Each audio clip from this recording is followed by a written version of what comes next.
त्रितातीस के बाद 20वां रविवार है। आज के रविवारी गिरजा आराधना में आप सबों का हार्दिक स्वागत है।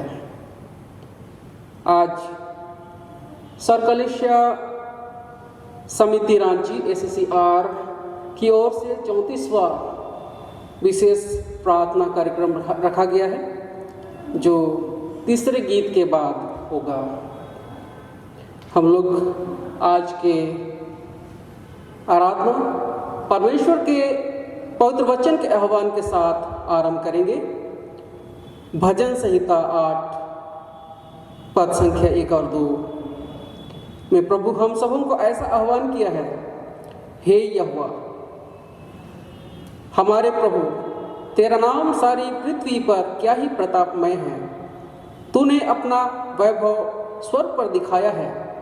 तूने अपने बैरियों के कारण बच्चों और दूध पियों के द्वारा सामर्थ की नींव डाली है, ताकि तू शत्रु और पलटा लेने वालों को रोक रखे। यहाँ तक आमीन। हम लोग पूरी मंडली होकर के आराधना का पहला गीत हम लोग मिलकर के गावेंगे। साक्षीवाणी गीत संख्या 131। आ यीशु पास आ आज ही है भाई, मान उसका शब्द अब तक है सुसमय।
मंडली उठे।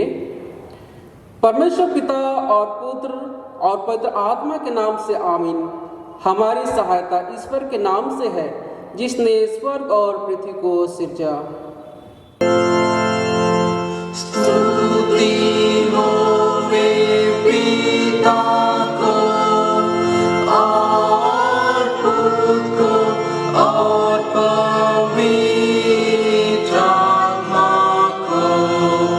जैसा हुआ आरंभ में, जैसा है जैसा रहेगा, सनातन से सनातन लो।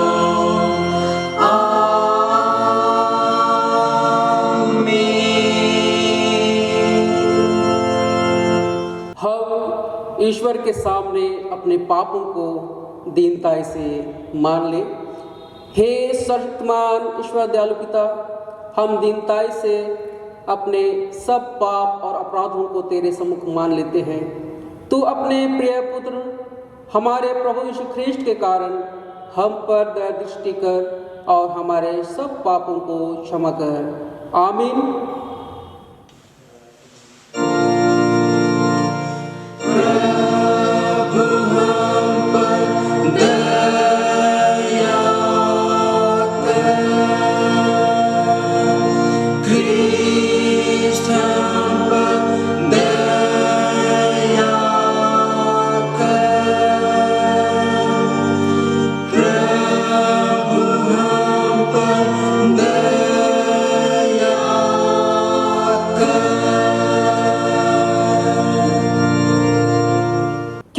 सबों ने पाप किया है और ईश्वर की प्रशंसा योग्य नहीं होते हैं, पर उसके अनुग्रह से उस उद्धार के द्वारा जो ख्रिस्त से है सेंत में धर्मी ठहराए जाते हैं। आमीन।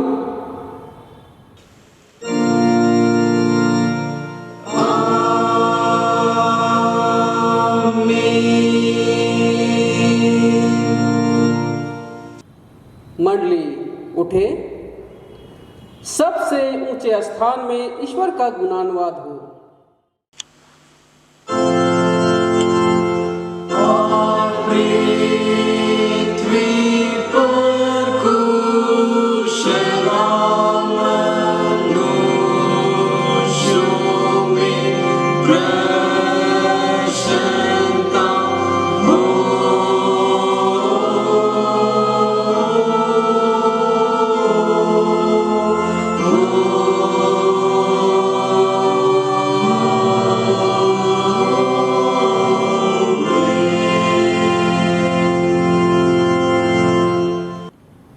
प्रभु मंडली के संग हो।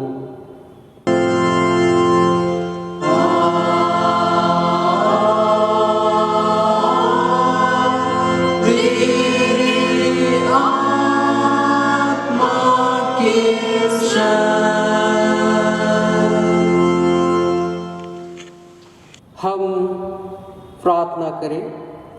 हे प्रभु परमेश्वर सर्ववासी पिता, हम तुझे स्तुति और धन्यवाद देते हैं कि तूने अपने प्रिय पुत्र हमारे प्रभु यीशु ख्रीष्ट के द्वारा हमको पाप और मृत्यु और शैतान के बंधन से छुड़ाया और अपनी नीच जाति और बालक ठहराया है।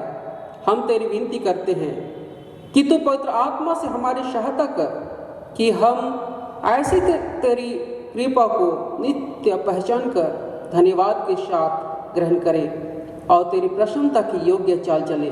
हमारे मनों को पवित्र कर कि पाप हमें प्रभुता करने ना पाए, वरन कि हम भले कार्यों के द्वारा इस संसार में ज्योति के समान हो, जिससे और लोग देखकर तेरी स्तुति करें। जीवन भर तू हमको अपने मार्ग पर चला कि हम इसके बाद स्वर्ग राज में पहुंचकर अनंत जीवन प्राप्त करें। हमारे प्रभु यीशु ख्रीष्ट के कारण। आमीन।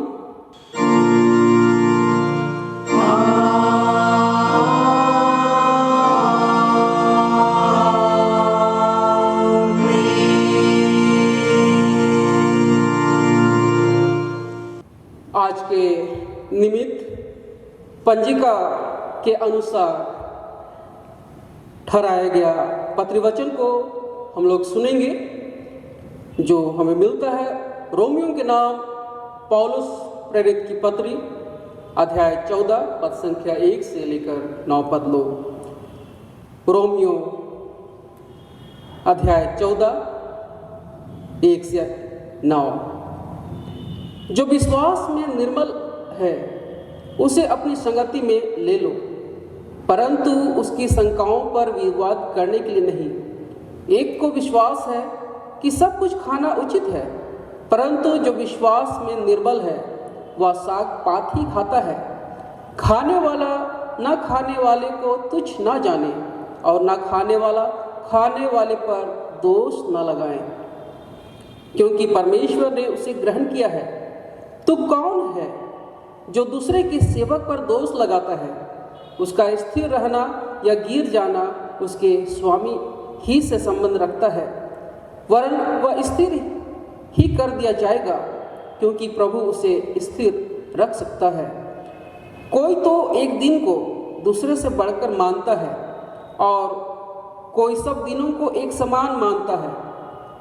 हर एक अपने ही मन में निश्चय कर ले, जो किसी दिन को मानता है वह प्रभु के लिए मानता है, जो खाता है वह प्रभु के लिए खाता है, क्योंकि वह परमेश्वर का धन्यवाद करता है, और जो नहीं खाता वह प्रभु के लिए नहीं खाता और परमेश्वर का धन्यवाद करता है, क्योंकि हम में से न तो कोई अपने लिए जीता है और न कोई अपने लिए मरता है।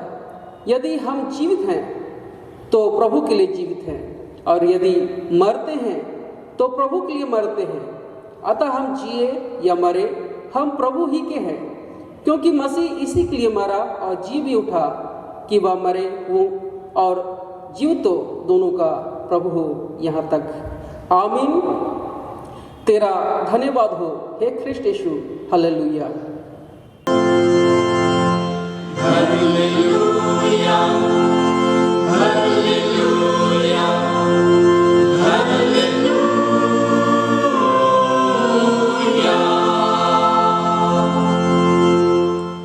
अब हम समस्त क्रिस्टियानी कलीसिया के संग अपना महापवित्र विश्वास मानने के योग्य हैं।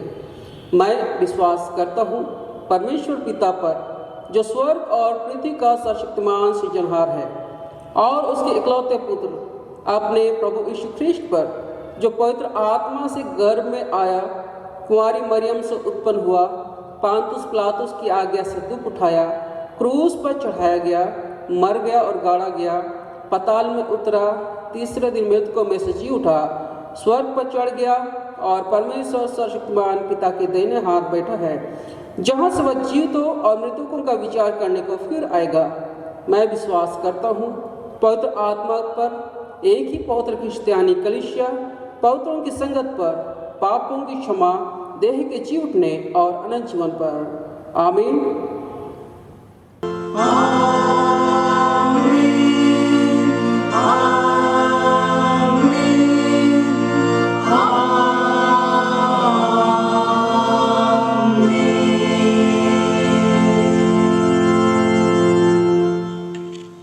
मंडली बैठ जाए। हम लोग आराधना के लगातार में दूसरी गीत गावेंगे। साक्षीवाणी गीत नंबर 144, 1 से लेकर 4 पद लो। हे ख्रिस्ट विश्वासी साहस कर, मसीह के पीछे चलो।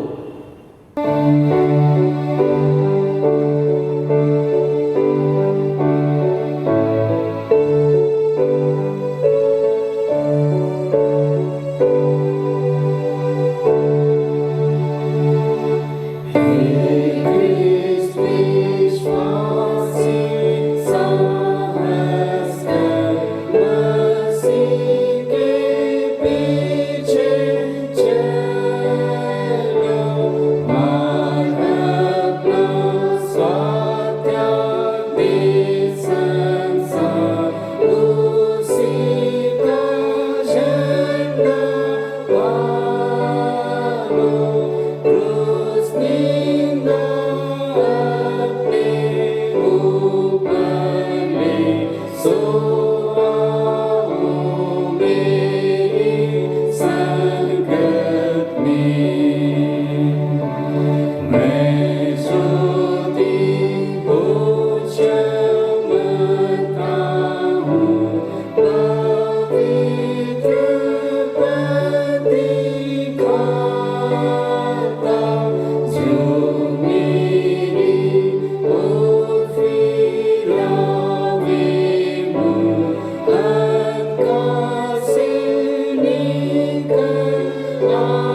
मंडली उठे।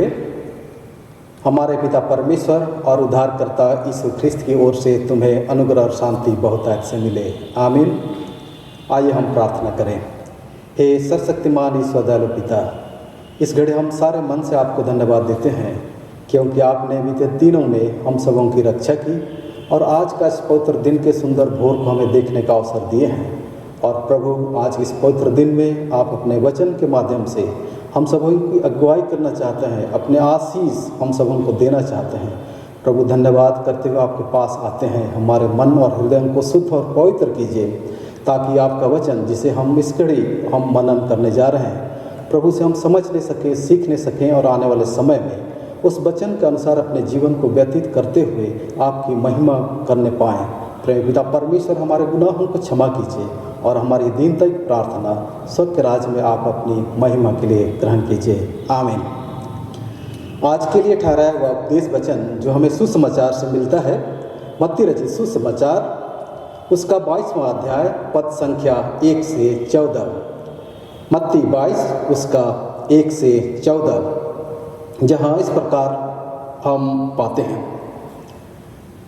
यीशु फिर उनसे दृष्टांतों में कहने लगा, स्वर्ग का राज उस राजा के समान है जिसने अपने पुत्र का विवाह किया और उसने अपने दासों को भेजा कि निमंत्रित लोगों को विवाह के भोज में बुलाएं, परंतु उन्होंने आना ना चाहा।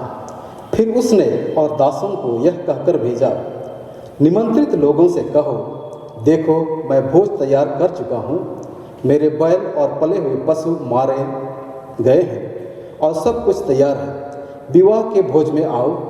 परंतु वे उपेक्षा करके चल दिए, कोई अपने खेत को, कोई अपने व्यापार को। अन्य लोगों ने जो बच रहे थे उसके दासों को पकड़कर उनका अनादर किया और मार डाला। तब राजा को क्रोध आया और उसने अपनी सेना भेजकर उन हत्यारों का नाश किया और उनके नगर को फूंक दिया। तब उसने अपने दासों से कहा, विवाह का भोज तो तैयार है, परंतु निमंत्रित लोग योग्य नहीं ठहरे, इसलिए चौराहों पर जाओ और जितने लोग तुम्हें मिले सबको विवाह के भोज में बुला लाओ। अतः उन दासों ने सड़कों पर जाकर क्या बुरे क्या भले जितने मिले सबको इकट्ठा किया और विवाह का घर अतिथियों से भर गया। जब राजा अतिथियों को देखने भीतर आया तो उसने वहाँ एक मनुष्य को देखा जो विवाह का वस्त्र नहीं पहने था। उसने उससे पूछा, हे मित्र, तू विवाह का वस्त्र पहने बिना यहाँ क्यों आ गया? उसका मुंह बंद हो गया। तब राजा ने सेवकों से कहा, इसके हाथ पांव बांधकर उसे बाहर अंधियारे में डाल दो, वहाँ रोना और दांत पीसना होगा, क्योंकि बुलाए हुए तो बहुत हैं परंतु चुने हुए थोड़े हैं, यहाँ तक। आमीन। मंडली बैठ जाए। ख्रिस्त में प्यारे भाइयों और बहनों, जब हम प्रभु यीशु मसीह के जीवन और उसके सेवा कार्य को हम गहराई से देखते हैं तो हम क्या पाते हैं कि उनके शिक्षाओं में परमेश्वर का राज या स्वर्ग का राज मुख्य विषय रहा। और प्रभु यीशु मसीह ने अपने सेवा काल में इस परमेश्वर के राज या स्वर्ग के राज को भिन्न भिन्न उदाहरण या दृष्टांतों के माध्यम से लोगों को समझाने का प्रयास किया। और आज भी जब हम जिस वचन को इस घड़ी हमने सुना, यह वचन भी परमेश्वर के राज या स्वर्ग के राज से संबंधित है, जो एक दृष्टांत के रूप में है। और प्रभु यीशु मसीह विवाह के भोज का दृष्टांत दे करके लोगों को उस स्वर्ग के राज के बारे में समझाने का प्रयास किया है कि वह स्वर्ग राज कैसा है। और संभवतः प्रभु यीशु मसीह इस वचन को यरूशलेम मंदिर में ही याजकों को या तो यहूदियों को बतला रहे हैं कि वे परमेश्वर के राज्य को भली भांति समझ सके। आज का यह दृष्टांत जबकि विवाह से संबंधित है। जब हम विवाह के बारे में सोचते हैं तो विवाह का सारा दृश्य हमारे मन में आता है कि विवाह कैसे होता है, विवाह में हम क्या करते हैं, सारा चीज हमारे मन में आता है। और इसीलिए प्रभु यीशु मसीह भी इस विवाह के उदाहरण को दे करके लोगों को समझाने का प्रयास किया है कि लोग अच्छी तरह से स्वर्ग के राज में, स्वर्ग के राज के बारे में समझ जाएं।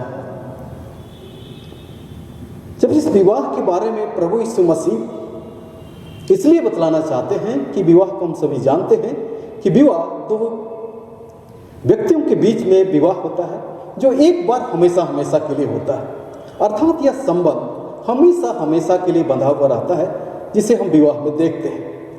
और आज के इस वचन में प्रभु यीशु मसीह इस विवाह का उदाहरण दे करके उन लोगों के बारे में बतलाता है जो कि उस विवाह के भोज में निमंत्रित किए गए थे, बुलाए गए थे। वे भिन्न भिन्न तरह के लोग थे, अलग अलग लोग थे। उन्हें विवाह का स्वामी ने लोगों को बुलाया था और कई दल के लोग हम देखते हैं, भिन्न भिन्न योग्यता और भिन्न भिन्न लोगों को हम इस विवाह के भोज में निमंत्रित करते हुए हम देखते हैं। परमेश्वर ने अपने पुत्र का जब विवाह किया तो इस दृष्टांत के द्वारा से बता रहा है कि पर हम दल जो होते हैं उन लोगों को प्रभु यीशु मसीह बार बार बुलाया। और ये सर्वप्रथम परमेश्वर के इस भोज में बुलाए हुए लोग इस्राएली लोग थे। जब हम इस्राएलियों के इतिहास को देखें तो परमेश्वर ने उन्हें अपने संगति में बुलाने के लिए कई प्रकार की योजनाओं को तैयार किया। सर्वप्रथम हम देखते हैं कि अब्राहम के द्वारा से एक जाति का निर्माण किया जिसे हम उत्पत्ति की पुस्तक उसका 12वां अध्याय के 1 से आगे हम पाते हैं कि अब्राहम को बुलाया और उन्हें आशीष दी कि तुम्हें जो आशीष देगा उन्हें मैं आशीष दूंगा और जो तुम्हें श्राप देगा उसे मैं श्राप दूंगा। और चौथे पद में, उत्पत्ति का 12 उसका चौथे पद में अब्राहम के बारे में बतलाता है कि और भूमंडल के सारे कुल तेरे द्वारा आशीष पाएंगे, अर्थात भूमि के जितने भी कुल के लोग हैं वे इस्राएली जाति के माध्यम से परमेश्वर की संगति में आएंगे। यह परमेश्वर की अद्भुत योजना थी। और यहाँ पर भी अब्राहम के बुलाहट का मुख्य उद्देश्य यही था कि यहूदी जाति के माध्यम से पूरे जगत के कुल के लोग परमेश्वर की संगति में आए, परमेश्वर के वचन को जाने और परमेश्वर की महिमा के लिए अगुवाई यहूदी लोगों से प्राप्त करें। इस बात को हम पाते हैं। दूसरा बुलाहट यहूदियों के लिए जो हम पाते हैं यूहन्ना रचित सुसमाचार उसका पहला अध्याय उसका 19वें पद में, जहां पर यूहन्ना बपतिस्मा दाता के बुलाहट के बारे में बतलाया गया है, अर्थात यह जंगल में पुकारने वाले का शब्द सुनाई दे रहा है। और इस बात को हम ईसाइया नबी की पुस्तक उसका 40वां अध्याय उसका 3रे पद में पाते हैं कि कितने वर्ष पूर्व ईसाइया ने इस बुलाहट के बारे में यहूदियों को बता दिया था कि एक जंगल में पुकारने वाला कोई व्यक्ति आ रहा है। वह पुकारने वाला यह संदेश दे रहा है कि टेढ़े मेढ़े रास्तों को सीधा करो, ऊंचे नीचे सभी टीले भर दिए जाएं, क्योंकि परमेश्वर का राज निकट है।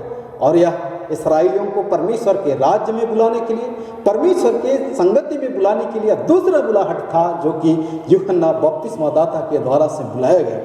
और आज के वचन में विशेषकर 3 से 7वें पद में इन्हीं बातों को प्रभु यीशु मसीह बतलाया है, जिसमें कई बुलाहट के बारे में यहाँ पर हम वर्णन पाते हैं। तीसरी बुलाहट जो कि नए नियम काल में ही हम पाते हैं, प्रभु यीशु मसीह के इस सेवा काल में ही प्रभु यीशु मसीह का बुलाहट विशेष करके उनका ध्यान यहूदियों पर था। जब हम मत्ती 10 उसका 5वें पद को हम देखें तो वहाँ पर 12 शिष्यों को उन्होंने 2-2 करके भेजता है। और मत्ती 10 उसका 5वें पद में जब हम पढ़ेंगे, जहां पर प्रभु यीशु मसीह लिखते हैं कि इन 12 को यीशु ने यह आज्ञा देकर भेजा, अन्य जातियों की ओर ना जाना, कभी भी यहूदियों को छोड़ करके अन्य जातियों की ओर ना जाना। इससे यह प्रकट होता है कि प्रभु यीशु मसीह का बुलाहट केवल यहूदियों के लिए था। प्रभु यीशु मसीह का सेवा सर्वप्रथम यहूदियों पर केंद्रित था, इसलिए यहाँ पर कहता है। और आगे मत्ती उसका 10 उसके 5वें पद में आगे क्या कहता है, सामरियों के किसी नगर में प्रवेश ही न करना, अन्य जातियों के पास तो ना जाना, परंतु सामरिया के लोगों के पास तो तुम जाना ही नहीं। आगे परंतु इस्राएल के घराने की खोई हुई भेड़ों के पास जाना और चलते चलते यह प्रचार करो, स्वर्ग का राज निकट आ गया है। अर्थात उस स्वर्ग के राज में प्रवेश करने के लिए सर्वप्रथम परमेश्वर ने यहूदियों को बुलाया, जो कि हम सुसमाचार काल या प्रभु यीशु मसीह के सेवा काल में भी हम देखने पाते हैं। इसी बात को यहाँ पर प्रभु यीशु मसीह इस दृष्टांत के द्वारा से प्रकट किया। चौथी बात, यहूदी लोगों को बुलाने के लिए प्रभु यीशु मसीह 70 व्यक्तियों का नियुक्त करता है, जो कि लूका 10 उसका पहला पद में हम पाते हैं, जहां 70 व्यक्तियों के चुने जाने का वर्णन हमें मिलता है। और इसमें प्रभु यीशु मसीह ने कहता है कि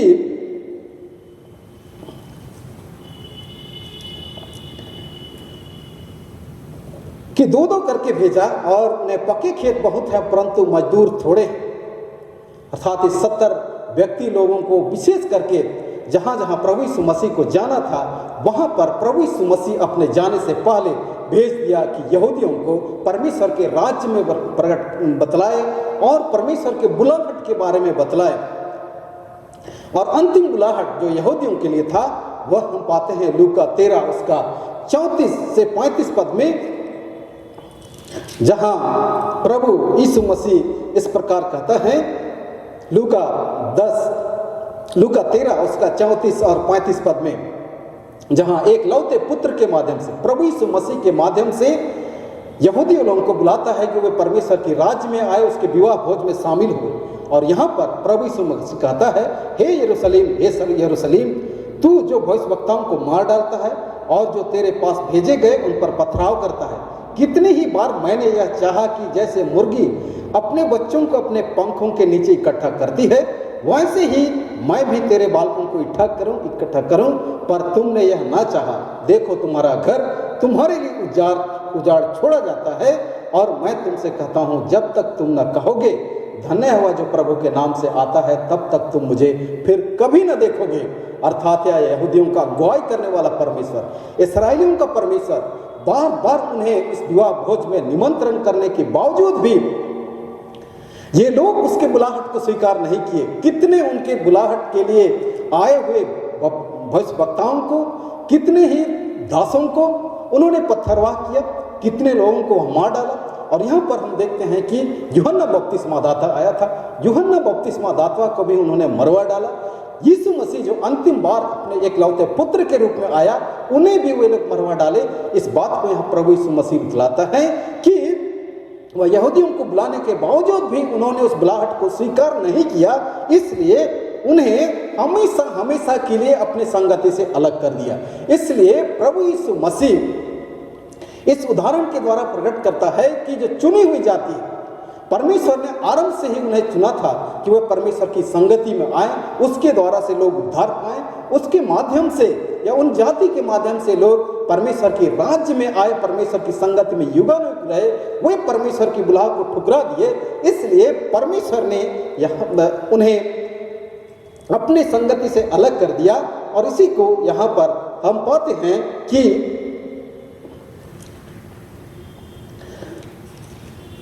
परमेश्वर ने उनसे क्रोधित हुआ और अपनी सेना भेजकर उन हत्यारों का नाश किया और उनके नगर को फूंक दिया। अर्थात परमेश्वर अपनी दृष्टि यहूदियों से हटा लिया।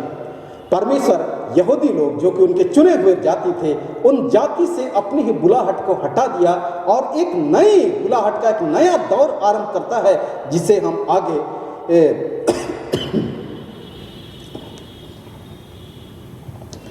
7-8वें पद से हम आगे पाएंगे, जहां पर यहूदियों को छोड़ करके अन्य जातियों को बुलाता है, जहां पर अन्य जाति लोगों को उस विवाह के भोज में निमंत्रण भेजता है। इसकी जानकारी हम आगे पाते हैं।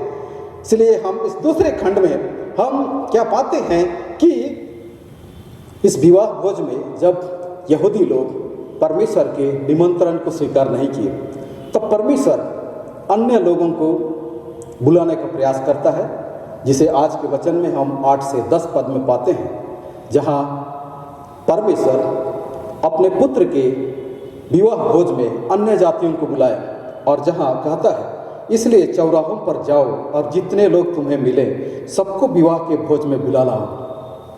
अर्थात चौराहा कहने से कई तरह के लोग रहते हैं। चौराहे पर धनी, गरीब, अमीर, पापी, धर्मी सभी प्रकार के लोग रहते हैं। इसलिए विवाह का स्वामी चौराहों पर अपने नौकरों को भेजता है और जितने मिले उसको बुला लाओ। अतः उन दासों ने सड़कों पर जाकर क्या बुरे क्या भले जितने मिले सबको इकट्ठा किया और विवाह का घर अतिथियों से भर दिया। और यहाँ पर हम क्या देखते हैं कि यहूदियों ने जब परमेश्वर के बुलाहट को स्वीकार नहीं किए, वे परमेश्वर की संगति में आना नहीं चाहे, वे उनके निमंत्रण को ठुकरा दिए, तो परमेश्वर ने अन्य जातियों को बुलाने का प्रयास किया। अर्थात प्रभु यीशु मसीह के स्वर्गरोहण के बाद में, प्रभु यीशु मसीह के सेवा काल समाप्त होने के बाद में, जब पवित्र आत्मा इस जगत में आया और चेलों को पवित्र आत्मा से भर दिया, तो ऐसे समय में लोगों के बुलाहट का काम अन्य जातियों के बीच में रहा। और इसी को यहाँ पर प्रभु यीशु मसीह इस दृष्टांत के माध्यम से बतलाता है कि प्रभु यीशु मसीह के स्वर्गरोहण के बाद में एक पवित्र आत्मा सक्रिय रूप से कार्य करने लगा और परमेश्वर के राज्य में आने के लिए अन्य जातियों को बुलाने लगा। और कई वचनों को हम पाते हैं जो हम इतिहास की घटनाओं को, नए नियम के इतिहास की घटनाओं में और वचन के द्वारा से हम पाते हैं कि पवित्र आत्मा की अगुवाई पाकर के अन्य जातियों को परमेश्वर के राज्य में बुलाया गया। प्रेरितों के कार्य नामक पुस्तक उसके 10वां अध्याय उसका पद 1 से आगे हम क्या पाते हैं, वहाँ पर कर्नेलियुस नामक एक व्यक्ति था जो एक यहूदी था और धार्मिक व्यक्ति भी था, वह दान देने वाला व्यक्ति था। परमेश्वर ने अपनी आत्मा की अगुवाई करके उन्हें बुलाया और अपने राज्य की संगति में उन्हें ले लिया। इससे यह प्रतीत होता है कि प्रभु यीशु मसीह के स्वर्गरोहण के पश्चात भी परमेश्वर यहूदियों पर अपना ध्यान ही केंद्रित किया हुआ नहीं था, परंतु यहूदियों के अलावे दूसरे लोगों को भी बुलाया था। अर्थात जो यह उम्मीद भी नहीं रखे थे कि वे परमेश्वर के राज्य में बुलाए जाएंगे, वे परमेश्वर की संगति में आएंगे, जो कभी कल्पना भी नहीं करते थे, उन लोगों को परमेश्वर ने बुलाया। प्रेरित क्रिया उसका 17 अध्याय उसका 4 पद में हम क्या पाते हैं कि यूनानी और कुलीन स्त्री प्रभु को ग्रहण किए। अर्थात यूनानी जो कि यहूदी समाज से अलग थे, ये अन्य जातियों में गिने जाते थे, और कुलीन स्त्री अर्थात स्त्रियों को कभी बुलाया नहीं गया। परंतु जब पवित्र आत्मा की अगुवाई पा करके चेला सेवा का कार्य कर रहे थे, परमेश्वर के राज्य के संदेश को सुना रहे थे, उस समय परमेश्वर की आत्मा ने उन्हें प्रभावित किया और उस यूनानी व्यक्ति और कुलीन स्त्री प्रभु को ग्रहण किए और सिलास और पौलुस के साथ में मिल गए। इससे यह प्रकट होता है कि प्रभु यीशु मसीह के स्वर्गरोहण के बाद में परमेश्वर के राज्य में आने के लिए निमंत्रण अन्य जातियों और स्त्रियों को भी परमेश्वर बुलाने का कार्य किया। और दूसरी बात जो पहरा कोरिन्थ 6 उसका 9वें पद में हम क्या देखते हैं कि जहां पर पौलुस कोरिन्थियों के नाम पत्री में यह लिखता है और कोरिन्थियों उनको यह कहता है, क्या तुम नहीं जानते कि अन्यायी लोग परमेश्वर के राज के वारिस होंगे? तुम यह भली भांति जानते हो कि अन्यायी लोग परमेश्वर के राज के वारिस नहीं होंगे।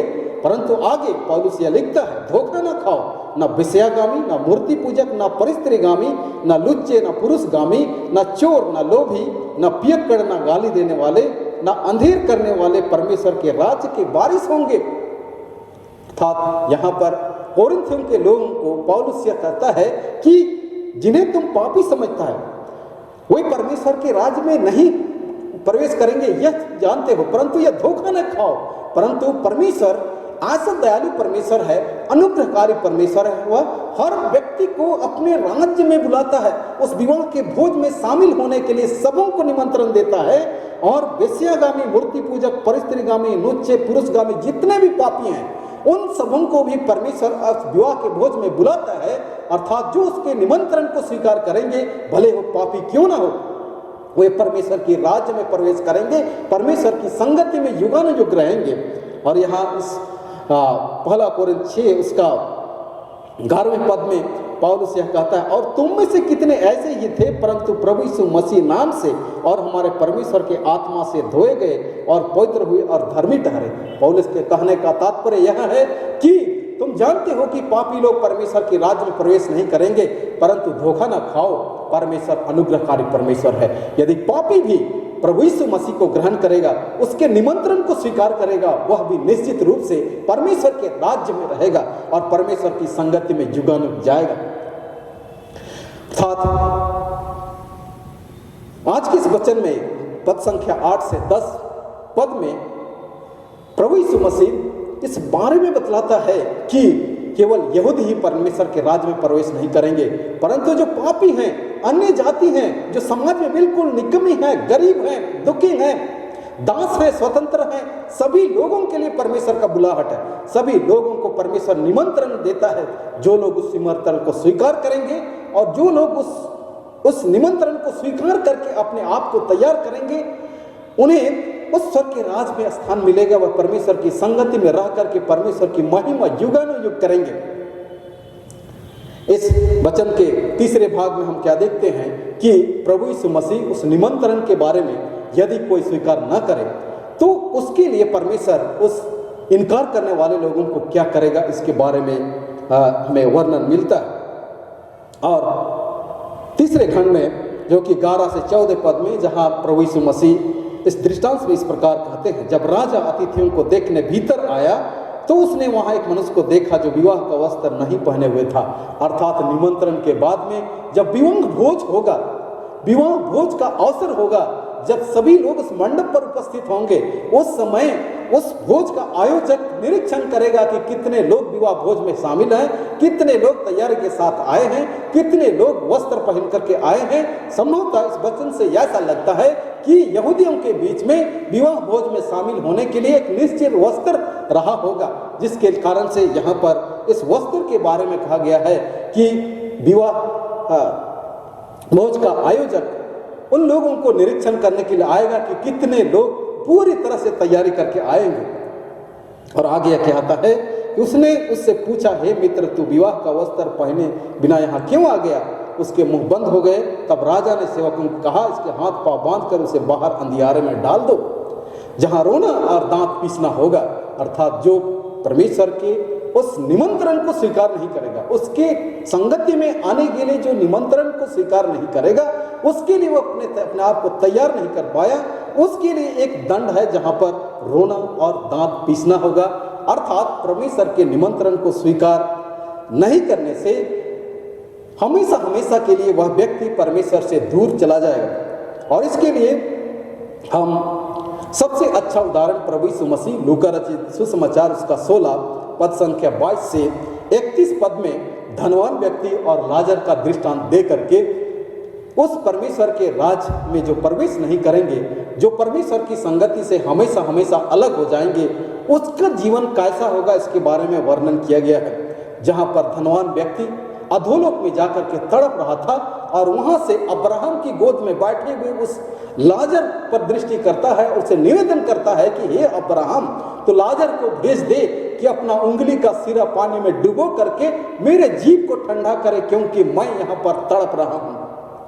यहाँ कहने का तात्पर्य यह नहीं है कि धनी व्यक्ति ही नरक में जाएंगे और गरीब स्वर्ग में जाएंगे, परंतु यहाँ बतलाने का तात्पर्य यह है कि जो लोग उस निमंत्रण को स्वीकार नहीं करेंगे, विवाह भोज से बाहर हो जाएंगे, जो प्रभु के वचन को स्वीकार नहीं करेंगे, पवित्र वचन के अनुसार अपने जीवन को व्यतीत नहीं कर पाएंगे, उनके लिए उस अधोलोक में ही उनके लिए जगह होगा, जहां पर रोना और दांत पीसना होगा।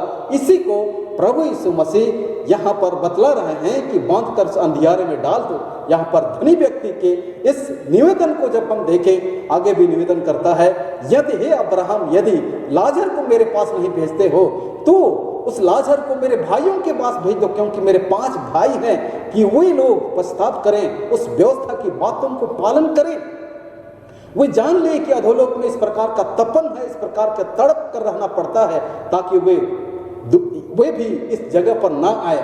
परंतु वहां पर स्पष्ट रूप से लिखा हुआ है कि अब्राहम ने कहा था, हे धनी मनुष्य, स्वर्ग और नरक के बीच में एक ऐसी खाई है कि स्वर्ग से ना तो कोई धरती की ओर जा सकता है, ना तो स्वर्ग से कोई अधोलोक, ना तो अधोलोक से कोई स्वर्ग की ओर जाता है। सभी कोई अलग अलग हो जाएंगे और कोई उपाय ही नहीं है अधोलोक से फिर वापस लौटने का। अर्थात इस धनवान व्यक्ति और लाजर के द्वारा से प्रभु यीशु मसीह इस बात को स्पष्ट करना चाहता है, जो प्रभु यीशु मसीह को स्वीकार नहीं करते हैं, परमेश्वर के वचन को नहीं मानते हैं, जो प्रभु यीशु मसीह के संदेश को सुन करके उसके अनुसार अपने जीवन को व्यतीत करने में असफल हो जाते हैं, उन्हें रोना और दांत पीसना होगा, जिस प्रकार वह धनी व्यक्ति उस अधोलोक में तड़प रहा था और अपने जीव को ठंडा करने के लिए लाजर से निवेदन कर रहा था, अब्राहम को पुकार रहा था कि वह आकर के मेरे जीव को ठंडा करे।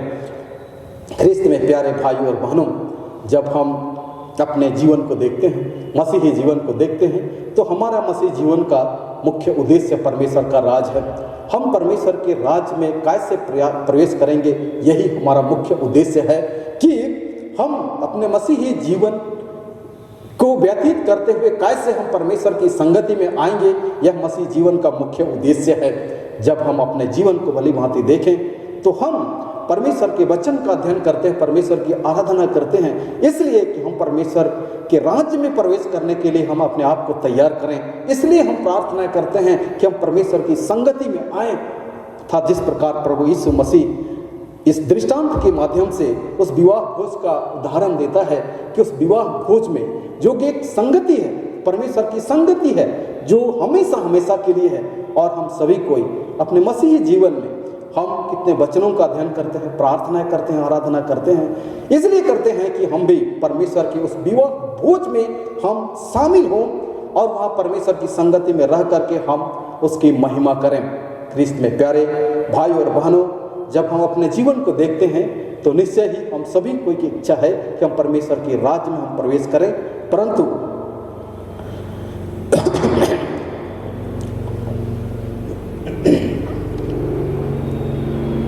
आज के इस वचन में हम क्या पाते हैं कि परमेश्वर के राज्य में केवल यहूदी ही नहीं, परंतु अन्य जाति, पापी, कितने भी गरीब हैं, सबों को परमेश्वर बुलाता है।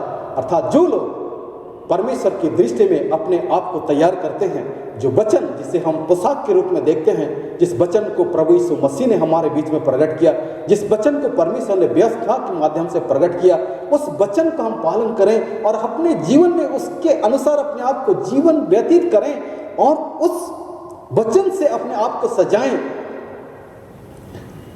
तो निश्चय ही हम परमेश्वर की संगति में आएंगे और परमेश्वर के राज्य में हम प्रवेश करेंगे।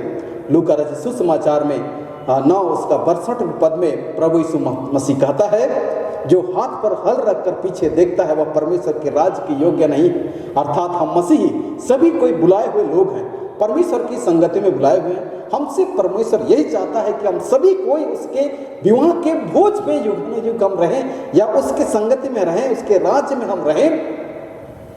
इसलिए जबकि हम एक कदम बढ़ाए हैं कि हम मसीह जीवन व्यतीत करते हुए अपने जीवन को प्रभु यीशु मसीह के शिक्षाओं के अनुसार हम जीवन व्यतीत करेंगे।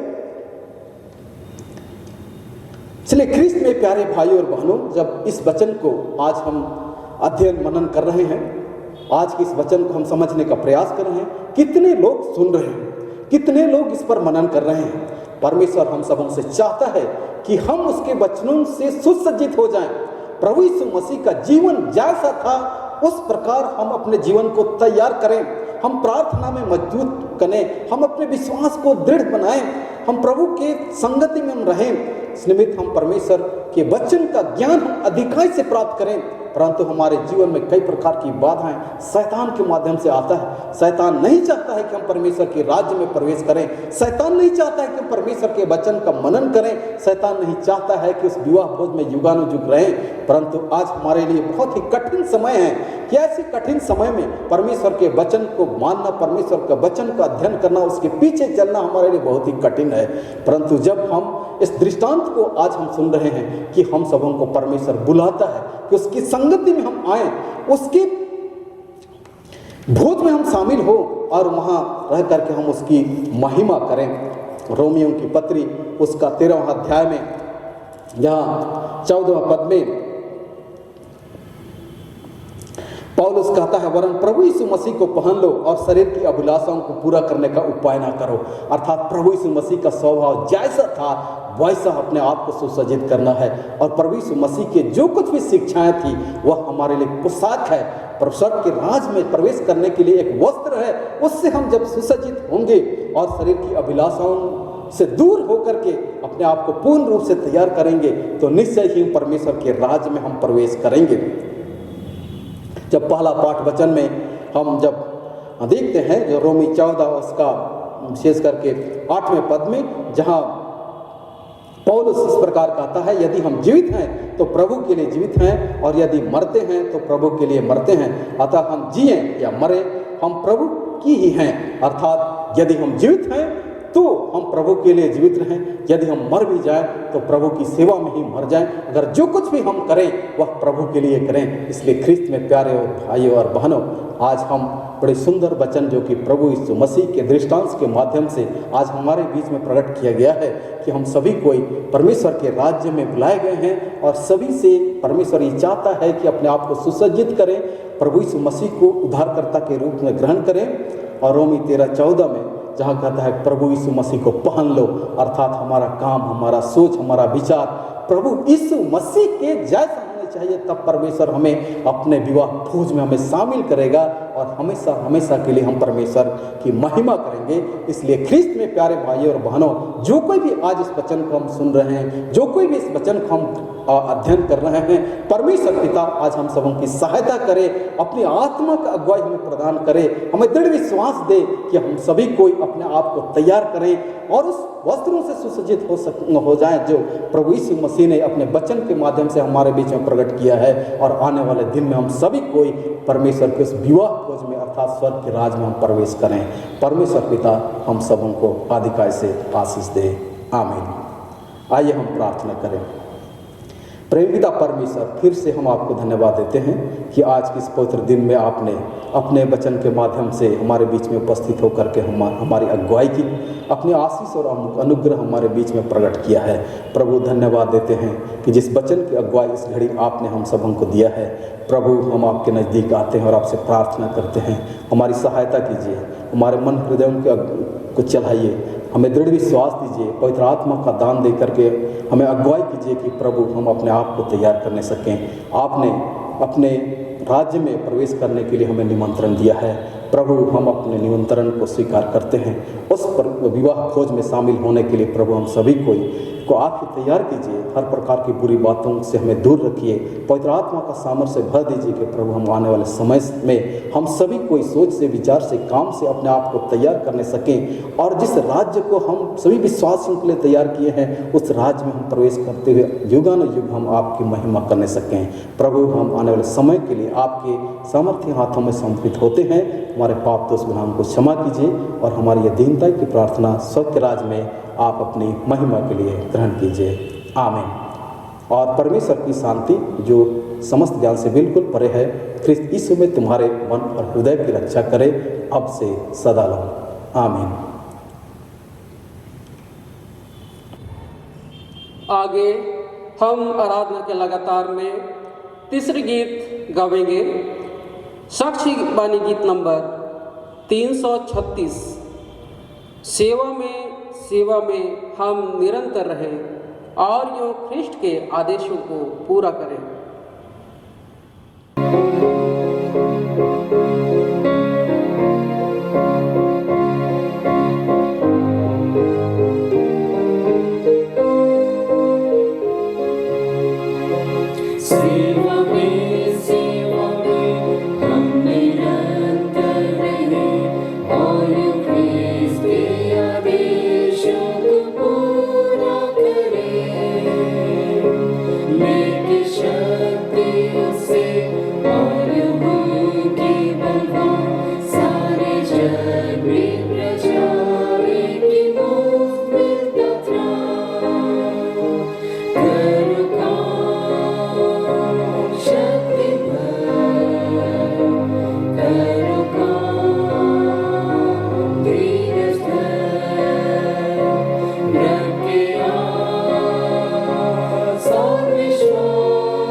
ध्यान देने वाली विशेष बात है।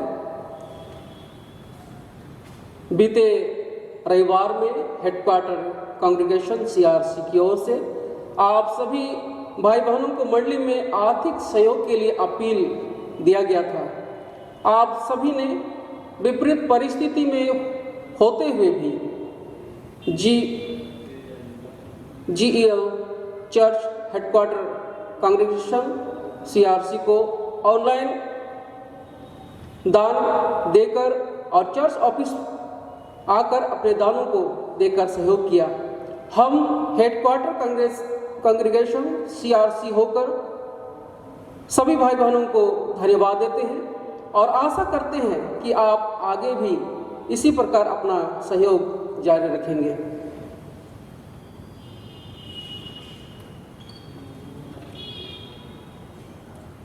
इस समय हम लोग सर कलीसिया समिति रांची ACCR के लिए विशेष प्रार्थना की ओर हम लोग आगे बढ़ेंगे। ईश्वर पिता का धन्यवाद हो कि आज दिनांक 25 अक्टूबर 2020 को सर कलीसिया समिति रांची ACCR की ओर से 34वां विशेष प्रार्थना का कार्यक्रम रखा गया है। इस प्रार्थना का मूल वचन है दूसरा इतिहास अध्याय 7 पद संख्या 14। तब यदि मेरी प्रजा के लोग जो मेरे कहलाते हैं दीन होकर प्रार्थना करें और मेरे दर्शन की खोजी होकर अपनी बुरी चाल से फिरे, तो मैं स्वर्ग में से सुनकर उनका पाप क्षमा करूंगा और उनके देश को ज्यों का त्यों कर दूंगा। आज प्रभु इसी मूल वचन के तहत हम सबों को दीन और नम्र होकर के प्रार्थना करने को सिखाया है और आज हम सर कलीसिया समिति रांची ACCR के तत्वाधान में सर कलीसिया सभा होकर हम अपनी मंडली में प्रार्थना करते हुए प्रभु के समीप आते हैं। हम लोग सभी विषयों के लिए प्रार्थना की ओर हम लोग जाएंगे। मंडली खड़ी हो जाए। हे सशक्तिमान परमेश्वर दयालु पिता, हम पूरी मंडली होकर के तेरे पास आते हैं और हृदय से तुझको लाखों धन्यवाद देते हैं क्योंकि तूने अब तक की जीवन यात्रा में हमें संभाला है। प्रभु, हमने मन वचन और कर्म से जो भी पाप अपराध किए हैं उन्हें तू क्षमा कर। प्रभु, इन दिनों पूरा विश्व कोरोना महामारी से पीड़ित है। ऐसे महामारी से पूरे विश्व के हर एक देशों को छुटकारा दे एवं संक्रमण की बढ़ती संख्या को अपने सामर्थ्य हाथों से रोक दे। जितने लोग संक्रमित हो गए हैं अपनी दया से उन्हें चंगाई दे। हमारे भारत देश के प्रधानमंत्री, झारखंड राज्य के मुख्यमंत्री, शासन प्रशासन सभी पर दया दृष्टि कर कलीसिया के विश्वासियों तथा सभी समुदाय के लोगों को इस त्रासदी से बचा जिससे तुझको ही महिमा मिले।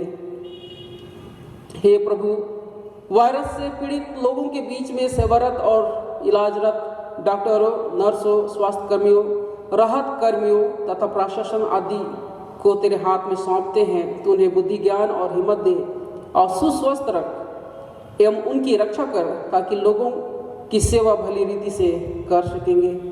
प्यारे पिता परमेश्वर, प्रार्थना करते हैं कोरोना वैक्सीन को तैयार करने में लगे विशेषज्ञों की तू अगुवाई व सहायता कर ताकि समय पर पूरे देश और हम सबों के लिए दवा उपलब्ध हो सके।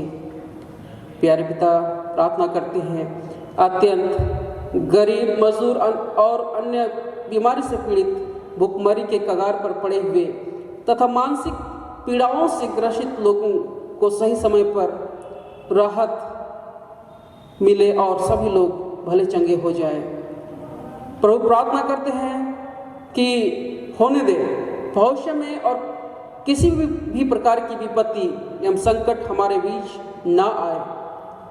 उन संकट और विपत्तियों से देश को सुरक्षा प्रदान कर। प्रभु, हमारी इन प्रार्थनाओं को तो सुन अस्वर के राज में ग्रहण कर। आमीन। इस वक्त हम लोग ऑल चर्चेस कमेटी के लिए विशेष प्रार्थना कर रहे हैं, भिन्न भिन्न कलीसियाओं के लिए। इसके साथ ही हम देश के लिए करेंगे और अपने कलीसिया के लिए भी हम लोग प्रार्थना करेंगे। आइए हम प्रार्थना करें कि हमारे देश और राज्य में शांति, अमन, चैन और न्यायपूर्वक शासन व्यवस्था हो। सभी मसीही लोग भक्ति और गंभीरता से जीवन बिताएं, जैसा पहला तीमुथियुस 2:1-2 में लिखा है। इसके साथ ही हम प्रार्थना करें कि सुसमाचार प्रचार प्रसार हो, मिशन कार्यों में आने वाली सभी बाधाएं दूर हो, तथा प्रार्थना करें कि कलीसियाओं द्वारा संचालित शिक्षण संस्थाओं और संगठनों के समक्ष मौजूद सभी अवरोध दूर हो, कलीसियाओं में आत्मिक जागृति और लोगों में सामाजिक राजनीतिक जागरूकता हो। इसके अलावा भिन्न भिन्न विषयों के लिए, बीमारों के लिए और अपने देश के लिए, राज्य के लिए और अपनी कलीसिया के लिए हम प्रार्थना करेंगे। आइए हम प्रार्थना करें। हमारे प्रेमी परमेश्वर पिता, हम तेरा धन्यवाद देते हैं। हम अपनी सारी कलीसियाओं के लिए प्रभु परमेश्वर कि हम एक साथ मिल करके तेरी सेवा में आगे बढ़ते चले जाएं और तेरी महिमा के कार्यों में संलग्न रहें, और निश्चय ही प्रभु जिससे तेरे नाम की महिमा हो और तेरा प्रेम का प्रचार और प्रसार हो, और निश्चय लोगों में भक्ति और गंभीरता आने पाए। हाँ पिता परमेश्वर, हम अपने देश और राज्य को तेरे हाथों में सौंपते हैं। इस देश में शांति हो, अमन चैन हो, न्याय हो और सारी शासन व्यवस्था न्याय के साथ न्यायपूर्वक संचालित हो। हर एक तरह के अन्याय अत्याचार की बातें दूर होने पाए और सभी प्रभु परमेश्वर जो भी भिन्न भिन्न प्रकार के पद में है, अधिकार में है, जो भी जवाबदेही में है, वे सभी अपने कार्य को न्याय के साथ करने पाएं और किसी के साथ कोई पक्षपात रवैया ना अपनाएं, लेकिन सभी देशवासियों के लिए सही न्याय के साथ वे अपना कार्य करें, जिससे तेरे सच्ची महिमा हो। और जैसा तेरा वचन कहता है, तू न्याय से प्रसन्न होता है, तू धार्मिकता से प्रसन्न होता है। हाँ पिता परमेश्वर, और निश्चय ही प्रभु तू जो कहता है कि हम सब लोगों के लिए प्रार्थना करें, अधिकारियों के लिए प्रार्थना करें, देश के अगुओं के लिए प्रार्थना करें, जिससे कि वे सच्चाई के साथ काम करें, थे सच्चाई को जाने और देश में शांति, अमन, चैन बहाल होने पाए। हाँ पिता परमेश्वर, हम अपने राज्य को भी तेरे हाथों में सौंपते हैं। इस राज्य के शासन व्यवस्था में तो बड़ी आशीष दें। हमारे राज्यपाल, हमारे मुख्यमंत्री, मंत्रिमंडल सबों की अगुवाई कर, प्रशासन की अगुवाई कर, और जितने भी प्रभु परमेश्वर गवर्नमेंट अधिकारी हैं, सबों की अगुवाई कर कि वे अच्छे तालमेल के साथ, सच्चाई के साथ और लोगों की भलाई के लिए हर एक अपने कार्य करने पाए, जिससे राज्य में उन्नति हो, तरक्की हो और राज्य आगे बढ़ता चला जाए। हाँ पिता परमेश्वर, हम प्रार्थना करते हैं सुसमाचार प्रचार प्रसार के लिए, जिस तरह तूने आज्ञा दी है कि तुम जाकर सब लोगों को सुसमाचार का प्रचार करो, सब देशों में जाकर सुसमाचार का प्रचार करो। और निश्चय ही प्रभु जो तूने किया है सारे मानव जाति के लिए, जो प्रेम तूने प्रकट किया है अपने क्रूस पर अपना लहू बहा करके, कि तूने हमारे पापों के लिए अपना लहू बहा दिया, हमारे पापों की मजदूरी को तूने क्रूस पर अपनी मृत्यु के द्वारा तूने चुकाया है, और इस बड़े प्रेम को तूने प्रभु परमेश्वर प्रकट किया है। हम प्रार्थना करते हैं तो आप ही इस प्रेम के संदेश को समूह तक प्रसार करने में तो ही सहायता कर। हाँ पिता परमेश्वर, हम प्रार्थना करते हैं जितने भी कलीसियाओं द्वारा संचालित संस्थाएं हैं, शिक्षण संस्थाएं हैं, भिन्न भिन्न संगठन हैं, हम सभी संस्थाओं को, संगठनों को तेरे हाथों में सौंपते हैं प्रभु। उनके बीच जो भी रुकावट की बातें हैं, अवरोध की बातें हैं, वो सारी बातें दूर हो और ये सारी संस्थाएं उचित रीति से संचालित किया जाए। और प्रभु परमेश्वर, इसकी बाधाओं को तू आप ही दूर कर, ताकि सारी संस्थाएं अच्छी तरह से अपने कामों करते हुए तेरी सेवा में आगे बढ़ते चली जाए। हम प्रार्थना करते हैं कलीसियाओं में आत्मिक जागृति आए, लोगों में आत्मिक जागृति आए और उसके साथ ही सामाजिक और राजनीतिक चेतना जागने पाए, ताकि निश्चय ही प्रभु इस समाज के लिए और राज्य के लिए, देश के लिए भलाई को उत्पन्न करने पाए। हाँ पिता परमेश्वर, हम प्रार्थना करते हैं तो आप ही प्रभु हमारी कलीसिया को अपनी आशीष दे। और हम विशेषकर रोगी दुखियों को याद करते हैं जो भिन्न भिन्न तरह से रोगग्रस्त है, घरों में है, अस्पतालों में है, तो आप ही उनकी सुधि ले और उनकी बीमारी से उन्हें चंगाई दे। जैसा तेरा वचन कहता है, तेरे मार खाने से हम चंगे हुए। हाँ पिता परमेश्वर, तूने हमारे लोगों को अपने ऊपर लिया, हमारे पाप को अपने ऊपर लिया, हमारे श्राप को तूने अपने ऊपर लिया और क्रूस पर तू हमारे लिए बलिदान हुआ। और वह क्रूस की सामर्थ्य आज हमारे लिए छुटकारे को लाता है, चंगाई को लाता है, उद्धार को लाता है। हाँ पिता परमेश्वर, तू आप ही अपनी सामर्थ्य के द्वारा, क्रूस की सामर्थ्य के द्वारा अपनी चंगाई को हर एक रोगी दुखियों पर प्रकट कर, ताकि वे चंगे हो जाएं और तेरी महिमा करने पाए। हाँ पिता परमेश्वर, हम इस वक्त फिर भी याद करते हैं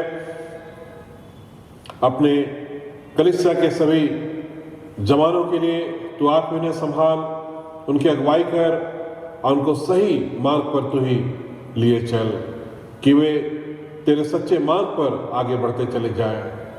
हाँ पिता, हर तरह के बुरी आदतों से एक की रक्षा कर और जो बुरी आदतों में पड़े हुए उन्हें तो बुरी आदतों से उन्हें छुटकारा प्रदान कर, ताकि वे अपने बुरे लत से छुटकारा पाए और प्रभु परमेश्वर वो आनंद का जीवन यापन करने पाए, आशीष का जीवन यापन करने पाए।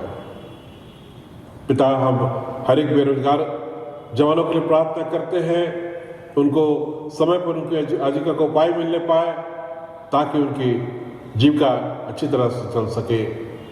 हाँ पिता परमेश्वर, उसके साथ ही हम उन जवान युवा युवतियों को याद करते हैं जो कि विवाह के लिए वे आशा लगाए हैं, उनका ब्याह सही रीति से संपन्न होने पाए और अभी जिनका ब्याह संपन्न हुआ है वे अच्छी रीति से दंपत्ति जीवन में आगे बढ़ते चले जाएं। हाँ पिता परमेश्वर, हम प्रार्थना करते हैं जिन परिवारों से तूने उनके प्रियजनों को अपने पास सनातन विश्राम के लिए बुला लिया, उस परिवार में हम प्रार्थना करते हैं तेरी शांति आए, तेरा अमन चैन उस परिवार में आने पाए, उनका दुख दूर हो। हाँ पिता परमेश्वर, हम प्रार्थना करते हैं तो आप में प्रभु जिन परिवारों में तूने बालक बालिकाओं का दान प्रदान किया है, हम उसके साथ ही तेरा धन्यवाद करते हैं और प्रार्थना करते हैं तो आप ही अपनी सुरक्षा में तू हर एक को बनाए रख। इसके साथ ही प्रभु, जब हम इस कठिन समय में जी रहे हैं, महामारी के समय जी रहे हैं, तो आप ही हर एक की रक्षा रखवाली कर, ताकि सभी साकुशल रह करके तेरे सेवा में, तेरे कार्य में जो तूने दिया है बढ़ते चले जाएं। हाँ पिता परमेश्वर, हम प्रार्थना करते हैं कि जिन्होंने भी प्रभु मुट्ठी खोलकर अपना दान अर्पण किया है, भिन्न माध्यम से, घड़ा सन्नी के माध्यम से, गिरजा सन्नी के माध्यम से और विकास फंड के माध्यम से, और उसके साथ ही प्रभु अपना अंश दान दे करके और इस तरह से प्रभु परमेश्वर भिन्न माध्यम के द्वारा जो उन्होंने दिया है, ऑनलाइन होकर के भी दिया है, हम हर एक को तेरे हाथों में सौंप देते हैं। तो आप ही अपने स्वर्ग के भंडार खोल करके उनके जीवन में अपनी आशीष को बहुत आय से उंडेल और हर एक के भंडार भरपूर हो जाए। हाँ पिता परमेश्वर, हम प्रार्थना करते हैं इन दिनों कठिन समय में जब लोग जी रहे हैं प्रभु, उनके आजीविका को उपाय तो आप ही कर, उनके खान पान का उपाय तो कर। हाँ पिता परमेश्वर, और उनके ठाव ठिकानों का भी तो उपाय कर, ताकि निश्चय प्रभु तेरी ओर से वह सारी आशीषों को प्राप्त करे। जिस तरह तूने प्रभु 2 रोटी और 5 मछली के द्वारा तूने हजारों लोगों को खिलाया और तृप्त किया, और यह तूने बताया कि तू ही आशीषों का दाता है, तू ही अन्नदाता है, तू ही सब चीज का देने वाला परमेश्वर है। तू आप ही प्रभु हर एक को बहुत आय से दे। हाँ पिता परमेश्वर, हम सारी प्रार्थनाओं को तेरे चरणों में लाते हैं प्रभु। हर एक को तू अगुवाई कर, हर एक को विश्वास का जीवन दे, हर एक को सच्चा प्रस्ताव दे, ताकि सच्चे प्रस्ताव के द्वारा लोग जीवन को प्राप्त करें, छुटकारे को प्राप्त करें, और उसके साथ ही प्रभु हर एक का प्रस्ताव मृत्यु से तू बचा ले। हम तेरे हाथों में हर एक बातों को सौंपते हैं जो भटक गए हैं प्रभु, उन्हें तो ही सही रास्ता मिले, चलने में अगुवाई कर, कि वे अपने बुरे मार्गों से फिरते हुए वो सही रास्ते पर चलने पाए। हम सारी प्रार्थनाओं को ख्रिस्त यीशु के नाम से करते हैं, सुन और ग्रहण कर। आमीन।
आइए हम प्रभु की प्रार्थना करें।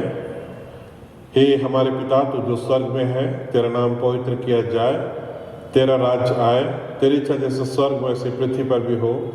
हमारी प्रतिदिन की रोटी आज हमको दे, और हमारे अपराधों को क्षमा कर जैसे हम भी अपने अपराधियों को क्षमा करते हैं, और हम परीक्षा मत डाल परंतु बुरे से छुड़ा, क्योंकि राज और पराक्रम और महात्म सदा तेरी है। आमीन।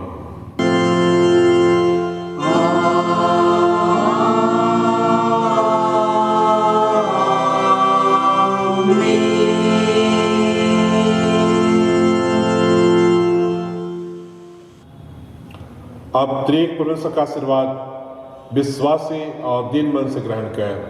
परमेश्वर तुझे आशीष दे और तेरी रक्षा करे। परमेश्वर अपने मुख का प्रकाश तुझ पर करे, तुझ पर अनुग्रह करे। परमेश्वर अपने मुख का प्रकाश तुझ पर करे और तुझे अपना कुशल देवे। आमीन।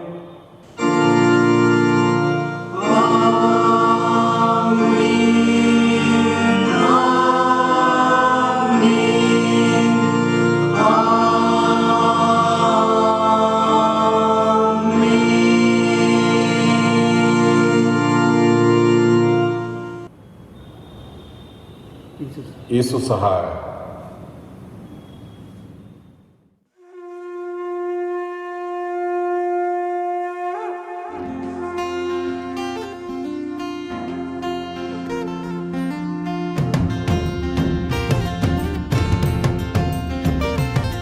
मुझे भर दे मुझे भर दे मुझे भर दे मुझे भर दे मुझे भर दे मुझे भर दे मुझे भर दे मुझे भर दे मुझे भर दे मुझे भर दे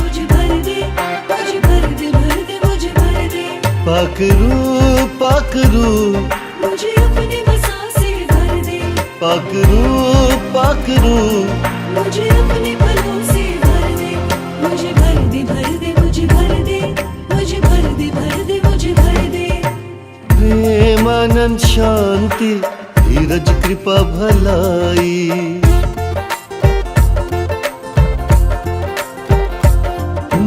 प्रेम आनंद शांति धीरज कृपा भलाई, विश्वास नम्रता और संयम, विश्वास नम्रता और संयम, पाकरू से भर जाए आत्मा के पल्लाए,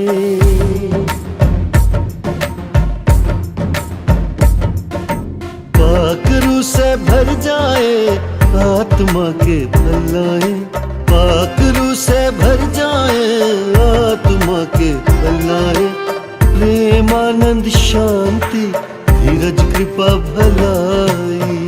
भर दे मुझे भर दे, भर दे मुझे भर दे, भर दे मुझे भर दे, मुझे भर दे मुझे भर दे।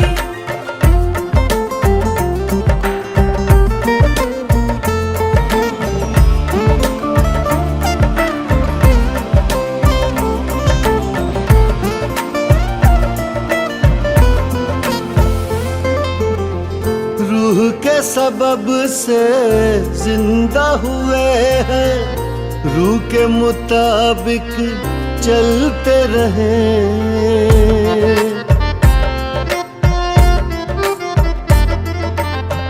उसके वचन पे अमल करें और मन जो चाहे वो न करे,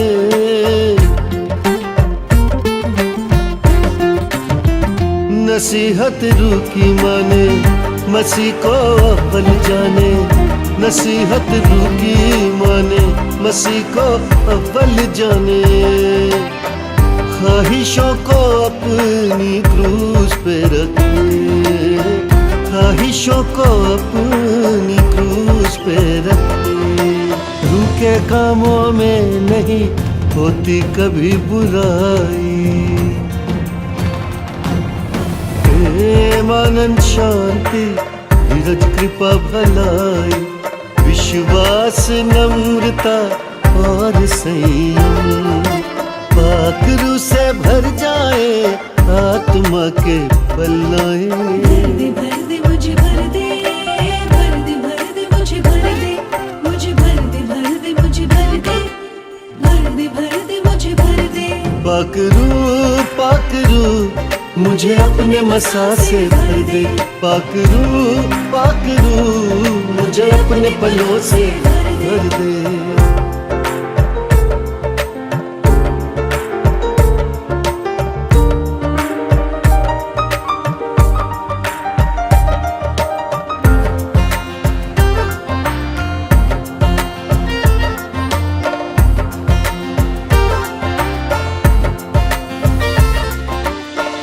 जैसे मसीह ने की है मोहब्बत और खुद को कुर्बान किया,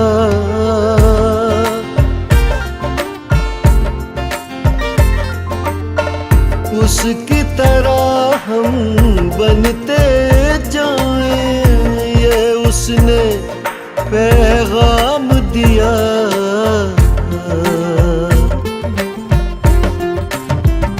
कहीं धोखा न खाना गुनाहों में न आना, कहीं धोखा न खाना गुनाहों में न आना, खो न जाना दुनिया की राहों में, खो न जाना दुनिया की राहों में। अंधेरा था पहले नई रोशनी आई, प्रेम आनंद शांति धीरज कृपा भलाई, विश्वास नम्रता और संयम, रूहे पाक से भर जाए आत्मा के पल्लाए। भर दे मुझे भर दे, भर दे मुझे भर दे, मुझे भर दे पाकरू मुझे अपने मसा से भर दे। पाकरू मुझे अपने फलों से भर दे। मुझे भर दे मुझे भर दे मुझे भर दे भर दे मुझे भर दे मुझे भर दे भर दे मुझे भर दे मुझे भर दे भर दे मुझे भर दे। पाकरू मुझे अपने फलों से भर दे। पाकरू मुझे अपने मसा से भर दे।